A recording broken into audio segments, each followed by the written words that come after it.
അതുകൊണ്ട് ആരെയും ഒരുപാട് നമ്മൾ വിശ്വസിക്കാനൊന്നും നിൽക്കരുത്. നമ്മൾ ജോലിക്ക് പോകുന്നു, നമ്മൾ ജോലി ചെയ്യുന്നു, നമ്മുടെ കുടുംബത്തിന് വേണ്ടി ജോലി ചെയ്യുന്നു, നമ്മളത് ചെയ്യുക. ഒരുപാട് കടങ്ങളും കാര്യങ്ങളൊക്കെ ഉണ്ടെങ്കിൽ, അതായത് നിങ്ങൾക്ക് കടം കൊടുക്കേണ്ട പണമൊക്കെ കൊടുത്തതിന് ശേഷം ഒരു നീക്കിവയ്പുണ്ടാകുന്ന വർഷമായിരിക്കും ഈ വിഷു വർഷക്കാലം. വിലപ്പെട്ട സ്വർണ്ണാഭരണങ്ങളൊക്കെ നിങ്ങളുടെ കൈവശം വന്നു ചേരുന്ന ഒരു വർഷം കൂടിയായിരിക്കും ഈ വിഷു വർഷം. സാമ്പത്തികമായ ഒരു ഉന്നമനം നിങ്ങൾക്ക് വരുന്ന ഒരു കാലയളവാണ്. വിവാഹ സംബന്ധമായിട്ട് വിവാഹത്തിന് അനുകൂലമായ സമയം തന്നെയാണ്. പുണർത്തത്തിൻ്റെ കാര്യം പറഞ്ഞതുപോലെ തന്നെയാണ് പൂയത്തിൻ്റെയും കാര്യം. വിദേശ സംബന്ധമായിട്ട് അല്ലെങ്കിൽ വിദേശ പഠനത്തിനായിട്ടൊക്കെ പോകാൻ തയ്യാറാകുന്നവരാണെന്നുണ്ടെങ്കിൽ നിങ്ങൾ അതിനു വേണ്ടിയിട്ട് എഴുതുന്ന പരീക്ഷയ്ക്കും സ്കോളർഷിപ്പും ഒക്കെ തീർച്ചയായിട്ടും നിങ്ങൾക്ക് കിട്ടുന്നതായിരിക്കും.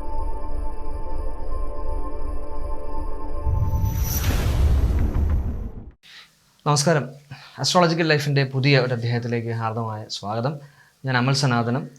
നമ്മൾ 27 നക്ഷത്ര ജാതരായിട്ടുള്ള വ്യക്തികളുടെ 2026 വിഷു വർഷക്കാലത്തെ ഫലങ്ങളെ അടിസ്ഥാനപ്പെടുത്തിയിട്ടുള്ള കാര്യങ്ങളാണ് പറഞ്ഞുകൊണ്ടിരുന്നത്. കഴിഞ്ഞ അധ്യായത്തിൽ നമ്മൾ പറഞ്ഞു നിർത്തിയത് പുണർത നക്ഷത്ര ജാതരായിട്ടുള്ള വ്യക്തികൾക്ക് ഈ വിഷു വർഷക്കാലം എപ്രകാരമായിരിക്കും എന്നുള്ളതിനെ കുറിച്ചിട്ടാണ്. ഇന്നത്തെ അധ്യായത്തിൽ പൂയ നക്ഷത്ര ജാതരായിട്ടുള്ള വ്യക്തികൾക്ക് ഈ വിഷു വർഷം എപ്രകാരമാണെന്നുള്ളതിനെ കുറിച്ചിട്ടാണ് നമ്മൾ മനസ്സിലാക്കുവാനായിട്ട് പോകുന്നത്. പൂയത്തിനെ സംബന്ധിച്ച് ഒരല്പമൊക്കെ ഗുണാനുഭവങ്ങൾ, അതായത് കഴിഞ്ഞ ഒരു കാലയളവിൽ നിരവധി തരത്തിലുള്ള മാനസിക സംഘർഷങ്ങൾ അനുഭവിച്ചു വന്നവരായിരിക്കും ഭൂരിഭാഗം വരുന്ന പൂയ നക്ഷത്ര ജാതരായിട്ടുള്ള വ്യക്തികൾ. അത് നിങ്ങളുടെ രോഗസംബന്ധമാകാം, അല്ലെങ്കിൽ സാമ്പത്തിക സംബന്ധമാകാം, അങ്ങനെ പലതരത്തിലുള്ള ഇഷ്യൂസ്. പക്ഷെ അതിൽ നിന്നൊക്കെ ഒരു മാറ്റം, കാരണം ദൈവാധീനം ഇപ്രാവശ്യം ഈ വിഷു വർഷത്തിൽ ദൈവാധീനം വർദ്ധിക്കുന്ന നക്ഷത്രങ്ങളിൽ പെടുന്നതാണ് പൂയ നക്ഷത്രം എന്ന് പറയുന്നത്. അപ്പം അതിൽ പ്രധാനപ്പെട്ട കുറച്ച് കാര്യങ്ങൾ, ഒന്ന് ആരോഗ്യം വർദ്ധിക്കുമെന്നുള്ളതാണ്. കാരണം അതിപ്പോൾ ഏത് പ്രായത്തിൽപ്പെട്ട ആൾക്കാരായിരുന്നാലും ഒരു ആരോഗ്യ വർധനവ് നിങ്ങൾക്ക് ഈ ഒരു കാലയളവിൽ തീർച്ചയായിട്ടും ഉണ്ടാകും. അതുപോലെ സാമ്പത്തിക ഉന്നമനം. കുറേ നാളുകളായി നിങ്ങൾ ബുദ്ധിമുട്ടിയിരുന്ന ഏറ്റവും പ്രധാനപ്പെട്ട കാര്യങ്ങളിലൊന്നായിരിക്കും സാമ്പത്തിക ബുദ്ധിമുട്ടെന്ന് പറയുന്നത്. അതിനെ ഒരു മാറ്റിവെച്ച് സാമ്പത്തികമായ ഒരു ഉന്നമനം നിങ്ങൾക്ക് വരുന്ന ഒരു കാലയളവാണ്. പ്രണയത്തിൽ പരാജയം ഏറ്റുവാങ്ങേണ്ട ഒരു സാഹചര്യം ഉണ്ടാകും. വിവാഹത്തിന് പുണർത്തത്തിൻ്റെ കാര്യം പറഞ്ഞതുപോലെ തന്നെ അനുകൂലമായ സമയമാണ്. വ്യവസായത്തിൽ പുരോഗതി ഉണ്ടാകുന്ന ഒരു വർഷമായിരിക്കും. അതുപോലെ മേലധികാരികളുടെയോ സുഹൃത്തുക്കളുടെയോ ഭാഗത്ത് നിന്ന് വളരെ സങ്കടകരമായിട്ടുള്ള എന്തെങ്കിലും അനുഭവങ്ങൾ ഉണ്ടാകുവാൻ സാധ്യതയുണ്ട്. അടുത്ത ബന്ധുവിൻ്റെ വിയോഗവും ഈ ഒരു വിഷു വർഷത്തിൽ പൂയ നക്ഷത്രത്തിനെ കുറിച്ച് പറയേണ്ടതായിട്ട് ഉണ്ട്. വിദ്യാഭ്യാസപരമായി പൂയ നക്ഷത്ര ജാതരായിട്ടുള്ള വിദ്യാർത്ഥിനികൾക്ക് വളരെ ഗുണകരമായ ഒരു വർഷം എന്ന് നമുക്ക് പൂർണ്ണമായി പറയുവാനായിട്ട് സാധിക്കില്ല. ഈ പുണർത്തത്തിനെ പോലെ തന്നെ പൂയ നക്ഷത്ര ജാതരായിട്ടുള്ള വിദ്യാർത്ഥിനികൾക്ക് ഈ നിങ്ങളുടെ പഠനത്തിൽ നിങ്ങൾ ശ്രദ്ധ കുറയുന്നത് കൊണ്ട് തന്നെ ഒരു ഉയർച്ച നിങ്ങൾക്ക് ഉണ്ടാക്കിയെടുക്കാൻ വളരെയധികം പാടായിരിക്കും. ആരെങ്കിലുമൊക്കെ പറഞ്ഞ് നമ്മൾ വിദ്യാഭ്യാസത്തിലോട്ട് ഇറങ്ങിത്തിരിക്കേണ്ടതല്ല. നമ്മൾ സ്വയമായിട്ട് ചിന്തിക്കണം. നാളെ ഒരു വിദ്യാഭ്യാസം ഉണ്ടെന്നുണ്ടെങ്കിൽ അതിനൊരു വാല്യൂ എവിടെ ചെന്നാലും ഉണ്ടാകുമെന്നുള്ളത് നമ്മൾ തന്നെയാണ് മനസ്സിലാക്കേണ്ടത്. ആരും തല്ലിപ്പഴിപ്പിച്ച് പഠിക്കേണ്ടതല്ല ഒരു വിദ്യയും. ആ വിദ്യയിലോട്ട് നിങ്ങൾ ഇറങ്ങുമ്പോൾ അതിൻ്റേതായ ഒരു പ്രാധാന്യം കൊടുത്ത് നിങ്ങൾ ഇറങ്ങുക. എങ്കിൽ നിങ്ങൾക്ക് തീർച്ചയായിട്ടും അതിൽ വിജയിക്കുവാനായിട്ട് സാധിക്കുന്നതായിരിക്കും. വിദേശ സംബന്ധമായിട്ട് അല്ലെങ്കിൽ വിദേശ പഠനത്തിനായിട്ടൊക്കെ പോകാൻ തയ്യാറാകുന്നവരാണെന്നുണ്ടെങ്കിൽ നിങ്ങൾ അതിനു വേണ്ടിയിട്ട് എഴുതുന്ന പരീക്ഷയ്ക്കും സ്കോളർഷിപ്പും ഒക്കെ തീർച്ചയായിട്ടും നിങ്ങൾക്ക് കിട്ടുന്നതായിരിക്കും. മത്സര പരീക്ഷകൾക്ക് വേണ്ടി പഠിക്കുന്നവർക്കും, അതുപോലെ ഇപ്പോൾ ഹയർ സെക്കൻഡറി എക്സാം എഴുതുന്ന ഇനിയിപ്പോൾ അടുത്ത വർഷത്തേക്ക് വരാൻ പോകുന്ന ഹയർ സെക്കൻഡറി എക്സാമോ ഹൈസ്കൂൾ എക്സാമോ ഒക്കെ എഴുതുന്ന കുട്ടികളാണെന്നുണ്ടെങ്കിൽ, അത് കോളേജ് എക്സാം ആയിക്കൊള്ളട്ടെ, അതിന് നിങ്ങൾ കുറച്ചും കൂടെ ഒന്ന് പരിശ്രമിച്ചാൽ നല്ലതായിരിക്കും. ചെറിയ രീതിയിലുള്ള ചെറിയ പരാജയങ്ങളൊക്കെ അല്ലെങ്കിൽ മാർക്കിൻ്റെ ഗ്രാഫിന് ചെറിയൊരു കുറവൊക്കെ വരാൻ സാധ്യതയുണ്ട്. അതുകൊണ്ട് ശ്രദ്ധിച്ചു വേണം ഈ ഒരു വിഷു വർഷക്കാലം വിദ്യാർത്ഥികളായിട്ടുള്ള പൂയ നക്ഷത്ര ജാതരായിട്ടുള്ള വ്യക്തികൾ മുമ്പോട്ട് കൊണ്ടുപോകേണ്ടതായിട്ട് ഉള്ളത്.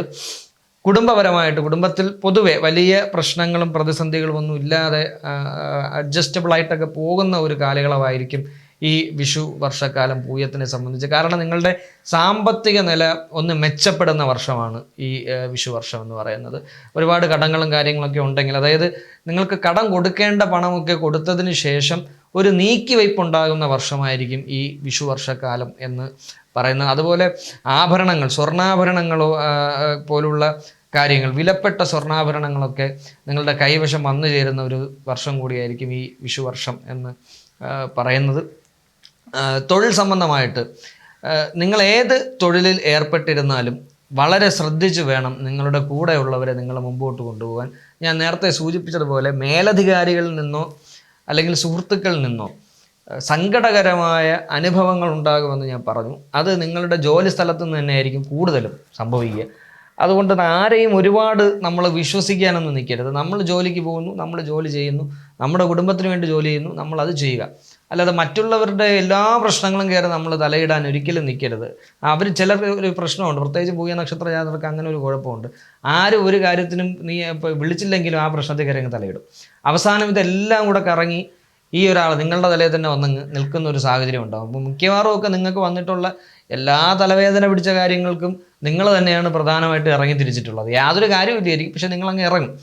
നിങ്ങളുടെ ആത്മാർത്ഥത കൊണ്ടായിരിക്കും നിങ്ങൾ ഇറങ്ങുന്നത്, പക്ഷേ അത് പിന്നീട് നിങ്ങൾക്ക് വിനയായി മാറാൻ സാധ്യത ഉണ്ട്. അത് വളരെ ശ്രദ്ധിച്ചു വേണം നിങ്ങൾ മുമ്പോട്ട് പോകുവാനായിട്ട്. പിന്നെ അല്ലാതെ ഉദ്യോഗാർത്ഥികളായിട്ടുള്ള പൂയ നക്ഷത്ര ജാതർക്ക്, പുതിയ തൊഴിൽ അന്വേഷിക്കുന്ന പൂയ നക്ഷത്ര ജാതർക്കൊക്കെ ഈ വർഷക്കാലം നല്ലതാണ്. നല്ല ഇടങ്ങളിൽ, പ്രത്യേകിച്ചും സർക്കാർ ഉദ്യോഗത്തിന് വേണ്ടി ശ്രമിക്കുന്ന കുറേ നാളുകളായിട്ട് PSC ടെസ്റ്റൊക്കെ എഴുതിക്കൊണ്ടിരിക്കുന്നവരാണെങ്കിൽ നിങ്ങൾക്കതിന് തീർച്ചയായിട്ടും ഒരു ഫലം ഈ വിഷുവർഷ കാലത്ത് ഉണ്ടാകുന്നതായിരിക്കും.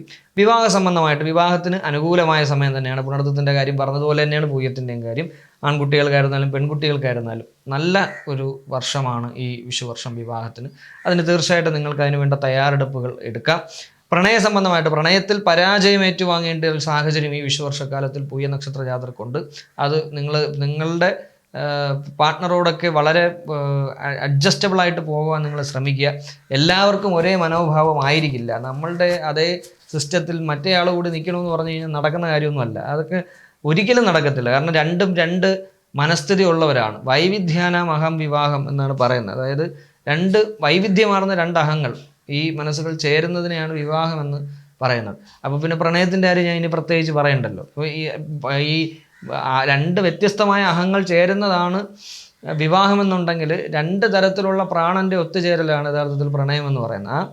ആ കാര്യം അത് കൃത്യമായി മനസ്സിലാക്കാൻ നമുക്ക് സാധിക്കണം. രണ്ടും രണ്ട് രീതിക്കുള്ള, രണ്ട് ജനറ്റിക്സ് ഉള്ള, രണ്ട് ജീനുള്ള, രണ്ട് തരത്തിലുള്ള DNA ഉള്ള ആൾക്കാരാണ്. അപ്പോൾ അതിനനുസരിച്ചുള്ള സ്വഭാവങ്ങൾ കാണിക്കുള്ളൂ. അഡ്ജസ്റ്റബിളായിട്ട് പോയാൽ നല്ലതായിരിക്കും. അല്ലെങ്കിൽ പരാജയം ഭൂരിഭാഗം പേർക്കും, പൂയ നക്ഷത്ര ജാതരായിട്ടുള്ള ഭൂരിഭാഗം പേർക്കും പ്രണയത്തിൽ പരാജയം ഏറ്റുവാങ്ങേണ്ടി വരുന്നൊരു വർഷമായിരിക്കും ഈ വിഷുവർഷക്കാലമെന്ന് പറയുന്നത്.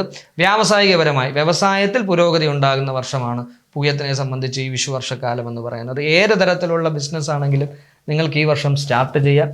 അതിൻ്റേതായ എല്ലാ ഐശ്വര്യങ്ങളും നിങ്ങൾക്ക് തീർച്ചയായിട്ടും ഈ ഒരു കാലയളവിൽ ഉണ്ടാകും.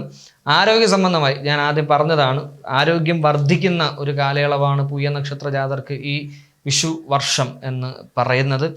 നിങ്ങൾക്കുണ്ടായിരുന്ന ഏതെങ്കിലും തരത്തിലുള്ള ആരോഗ്യ ബുദ്ധിമുട്ടുകളോ മറ്റു പ്രശ്നങ്ങളോ ഒക്കെ ഉണ്ടായിരുന്നുണ്ടെങ്കിൽ തീർച്ചയായിട്ടും അതൊക്കെ മാറി കുറേയൊക്കെ നിങ്ങളുടെ ആരോഗ്യം വർദ്ധിച്ച്, എന്താ പറയുക, ഒരു മടിയൊക്കെ ഉണ്ടായിരുന്ന ആൾക്കാർക്കൊക്കെ എന്തും ചെയ്യുവാനുള്ളൊരു ഊർജ്ജസ്വലതയൊക്കെ വരുന്ന ഒരു വർഷമായിരിക്കും ഈ വിഷു വർഷക്കാലം എന്ന് പറയുന്നത്.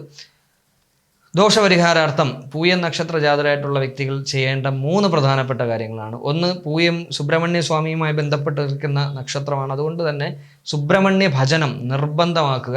സുബ്രഹ്മണ്യ ഗായത്രി ജപിക്കുന്നതോ അല്ലെങ്കിൽ സുബ്രഹ്മണ്യ അഷ്ടോത്തര ശതനാവലി ജപിക്കുന്നതോ, മുരുകൻ്റെ കീർത്തനങ്ങൾ മനസ്സിൽ ആത്മാർത്ഥമായി ചൊല്ലി രാവിലെയും സന്ധ്യയ്ക്കുമൊക്കെ ജപിക്കുന്നത് വളരെ ഗുണകരമായിരിക്കും. അതുപോലെ സുബ്രഹ്മണ്യ സ്വാമി ക്ഷേത്രങ്ങളിൽ ഭഗവാന് ഭസ്മാഭിഷേകമോ പനിനീരഭിഷേകമോ ഒക്കെ നടത്തുന്നതും, ഭഗവാന് വെറ്റിലയും നാരങ്ങയും കൊണ്ടുള്ള മാല സമർപ്പിക്കുന്നതും, ഭഗവാന്റെ നടയിൽ 6 തവണ വലം വെച്ച് ഭഗവാന്റെ തിരുമുമ്പിൽ സാഷ്ടാംഗം നമസ്കരിക്കുന്നത്, സ്ത്രീകളാണെങ്കിൽ ദണ്ഡ നമസ്കാരം ചെയ്യുന്നത് വളരെ ഗുണകരമായിരിക്കും. മുരുകൻ്റെ ഒരു പിന്തുണയോടുകൂടിയേ നിങ്ങൾക്ക് മുമ്പോട്ട് പോകാൻ സാധിക്കത്തുള്ളൂ. അപ്പോൾ അതുകൊണ്ട് വളരെ ശ്രദ്ധിച്ചു വേണം നിങ്ങൾ മുരുകനെ സേവിക്കാനും പ്രാർത്ഥിക്കാനും. എപ്പോൾ നിങ്ങൾ മുരുക എന്ന് വിളിച്ചാലും അതിൻ്റെ വിളി ഭഗവാൻ ഉറപ്പായിട്ടും കേൾക്കും. അതിനുള്ള കഴിവ് ഉള്ള നക്ഷത്രമാണ് യഥാർത്ഥത്തിൽ പൂയം.